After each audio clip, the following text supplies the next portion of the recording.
Então, o peso, ele caracteriza uma força resultante, no caso, de atração de um objeto ou dos corpos numa determinada interação com interação gravitacional. E que ela vai ter uma variação conforme a força de gravidade exercida sobre esses corpos, né? E enquanto que quando nós consideramos a massa, ela é considerada uma grandeza invariável e que designa, no caso, uma quantidade presente num objeto ou num corpo. Levando em consideração a densidade e a relação entre a massa e o volume de um corpo ou de um material, a uma dada pressão e também leva em consideração a temperatura. Por quê? Vamos considerar a densidade da água. A densidade da água é líquida, ela tem uma densidade 1. Mas a água em forma sólida, em gelo, ela vai diminuir essa densidade e vai ficar em torno de 0,91. Então veja que 0,9 a menos de densidade da água líquida para a água em forma de gelo, em estado de gelo, né? E outro dado importante quando se fala em relação à água, a água doce normal, ela tem a densidade 1, mas a água do mar, ela tem a concentração de densidade de 1,03, aumenta, no caso, a densidade da água do mar. Por quê? Ocorre esse fenômeno pelo fato da presença do sal. Então, gente, a densidade da água líquida, água doce, a densidade dela é 1. Enquanto que o gelo, ele tem a densidade de 0,91. Então, percebo que a densidade do gelo em relação à água, ele é bem menor. E também se leva em consideração a água do mar. A água do mar tem uma densidade maior do que a água doce. Enquanto que a água doce tem 1 de densidade, a água do mar tem 1,03. Então aumenta a densidade na água salgada. Mas em relação à água doce, vamos fazer o experimento aí. Vamos pôr gelo na água doce líquida.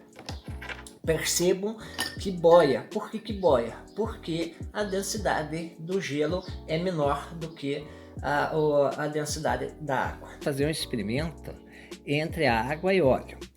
E levando em consideração que o óleo tem uma densidade, o óleo de cozinha no caso, ele tem uma densidade de 0,87 e a água tem a densidade 1. E na mistura, automaticamente, não na mistura porque ele vai ficar separado, né? A tendência do óleo é ficar em cima e a parte de baixo fica água. Por que isso ocorre?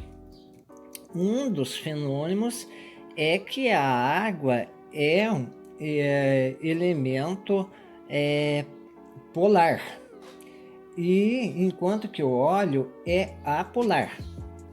E dessa forma, por apresentarem essas diferenças de polaridade, eles não se misturam. Mas também não seria só essa a questão determinante. Também mais um ponto que determina ou que participa nessa questão da separação da água e do óleo é que a água, por ter ligações de hidrogênio, sendo formado por moléculas de oxigênio e hidrogênio, automaticamente essas ligações de hidrogênios é que é o tipo mais intenso de forças intermoleculares. No caso, entre as moléculas da água, elas têm uma ligação muito forte, né? E, portanto, apesar de as moléculas de óleo serem, no caso, atraídas pelas moléculas de água, essa força de atração ela é menor. E assim, as moléculas de água se atraem e se agrupam com mais força que as moléculas de óleo, e essas moléculas do óleo elas não conseguem ficar alojadas entre essas duas moléculas de águas vizinhas. Então, automaticamente, elas não conseguem penetrar entre essas moléculas e automaticamente suspende o óleo para cima.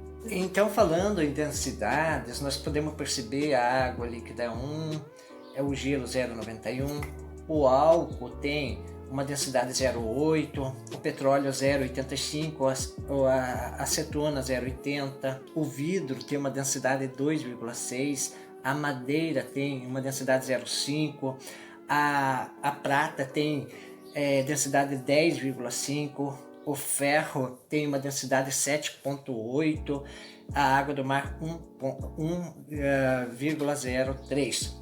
Percebo, por exemplo, o ferro, porque que ele é pesado, uma quantidade pequena em milímetro ou metro cúbico, automaticamente é muito pesado, porque a densidade é alta. Bom, mas agora nosso experimento nós vamos fazer entre a água e o óleo. Então vamos pedir para a nossa secretária Luana fazer a mistura do óleo de cozinha com a água e vamos ver o que vai acontecer. Percebam que automaticamente a concentração vai suspendendo, a água vai suspendendo o óleo.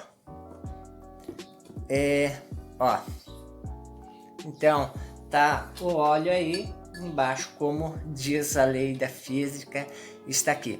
E nós pedimos para as pessoas se inscreverem no nosso canal, nós vamos ter muitas novidades.